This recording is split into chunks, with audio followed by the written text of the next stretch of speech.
ഇന്ന് റോണീസ് കിച്ചണിൽ നമുക്ക് ഒരു അടിപൊളി പാവയ്ക്ക തീയലുണ്ടാക്കാം. അതിന് വേണ്ട സാധനങ്ങളാണ് ഞാനിവിടെ എടുത്തു വെച്ചിരിക്കുന്നത്.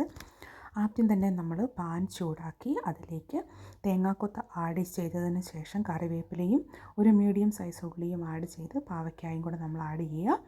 അതിലേക്ക് ആവശ്യത്തിന് ഉപ്പും ചേർത്ത് നന്നായി ഇളക്കി ഒരു 3 സ്മോൾ പാവയ്ക്കാണ് ഞാനിവിടെ എടുത്തിരിക്കുന്നത്.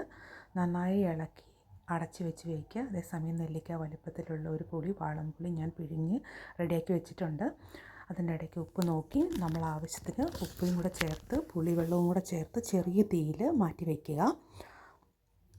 ആ സമയം കൊണ്ട് നമുക്ക് തേങ്ങ വറുത്തെടുക്കാം. തേങ്ങയും കുഞ്ഞുള്ളിയും കൂടെ വറുത്ത് കരിഞ്ഞു പോവാതെ വറുത്ത് അതിലേക്ക് 1.5 ടേബിൾ സ്പൂൺ മല്ലിപ്പൊടിയും 1.25 ടേബിൾ സ്പൂൺ കാശ്മീരി ചില്ലി പൗഡറും 1/4 ടീസ്പൂൺ മഞ്ഞൾപ്പൊടിയും കൂടെ ആഡ് ചെയ്ത് നന്നായി വറുത്ത് വെള്ളം ചേർക്കാതെ എണ്ണ തെളിയുന്നത് വരെ അരച്ചെടുക്കണം.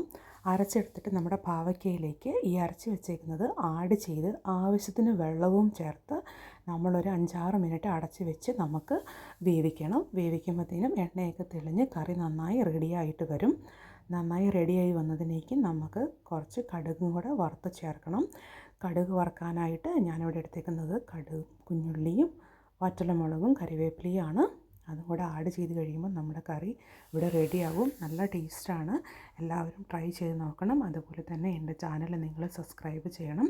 ലൈക്ക് ചെയ്യുക, ഷെയർ ചെയ്യുക, കമൻറ്റ് ചെയ്യുക. Thank you so much.